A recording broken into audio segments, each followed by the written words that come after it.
اسماعیل بن ابراہیم یعنی ابن الیہ نے ابو حیان سے، انہوں نے ابو زرعہ بن عمر بن جریر سے، اور انہوں نے حضرت ابو ہریرہ رضی اللہ عنہ سے روایت کی، کہا رسول اللہ صلی اللہ علیہ وسلم ایک دن لوگوں کے سامنے تشریف فرما تھے۔ ایک آدمی آپ صلی اللہ علیہ وسلم کے پاس آیا اور پوچھا، اے اللہ کے رسول، ایمان کیا ہے؟ آپ نے فرمایا، تم اللہ تعالیٰ، اس کے فرشتوں، اس کی کتاب، قیامت کے روز اس سے ملاقات، اس کے سامنے حاضری اور اس کے رسولوں پر ایمان لاؤ، اور آخری بار زندہ ہو کر اٹھنے پر بھی ایمان لے آؤ۔ اس نے کہا، اے اللہ کے رسول، اسلام کیا ہے؟ آپ نے فرمایا، اسلام یہ ہے کہ اللہ تعالیٰ کی عبادت کرو، اس کے ساتھ کسی چیز کو شریک نہ ٹھہراؤ، لکھی یعنی فرض کی گئی نمازوں کی پابندی کرو، فرض کی گئی زکوٰۃ ادا کرو، اور رمضان کے روزے رکھو۔ اس نے کہا، اے اللہ کے رسول، احسان کیا ہے؟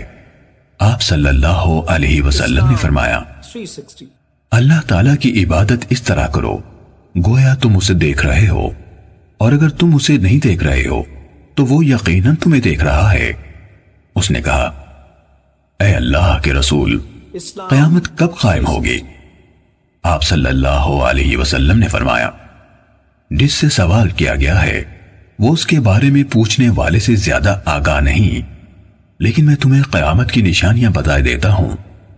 جب لونڈی اپنا مالک چنے گی تو یہ اس کی نشانیوں میں سے ہے، اور جب ننگے بدن اور ننگے پاؤں والے لوگوں کے سردار بن جائیں گے تو یہ اس کی نشانیوں میں سے ہے، اور جب بھیڑ بکریاں چرانے والے اونچی اونچی عمارتیں بنانے میں ایک دوسرے سے مقابلہ کریں گے تو یہ اس کی علامات میں سے ہے۔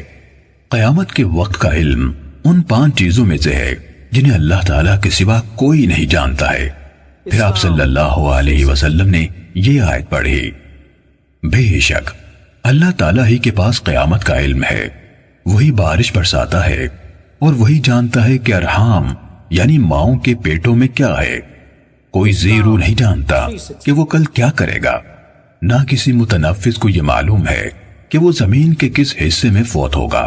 بلا شبہ اللہ تعالیٰ علم والا خبردار ہے۔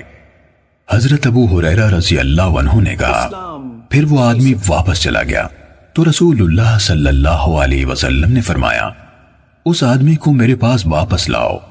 صحابہ کرام رضی اللہ عنہم اسے واپس لانے کے لیے بھاگ دوڑ کرنے لگے تو انہیں کچھ نظر نہ آیا۔ رسول اللہ صلی اللہ علیہ وسلم نے فرمایا، یہی جبرائیل علیہ السلام تھے جو لوگوں کو ان کا دین سکھانے آئے تھے۔ صحیح مسلم حدیث نمبر 97۔